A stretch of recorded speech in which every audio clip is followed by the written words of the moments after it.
4 5 ह्या आयच्या व्हॅल्यू आहेत. मग आयची व्हॅल्यू 1 असताना आपल्याला किती वेळा जे ची व्हॅल्यू व्हेरी झाली पाहिजे, that we have to write here. जे ची व्हॅल्यू ही पॅटर्न्सना रेफर करते आणि आयची व्हॅल्यू ही लाईनला रेफर करते.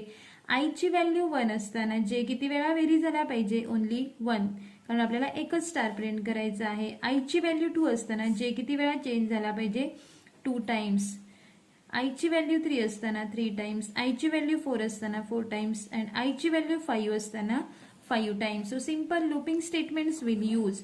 So I will very from 1 to n and j will vary from 1 to I. j will vary from 1 to I. इथे I ची value कशी व्हेरी होते, 1 to 5. आणि प्रत्येक वेळी I ची व्हॅल्यू 1 असताना जे किती वेळा व्हेरी होईल, 1 टाइम.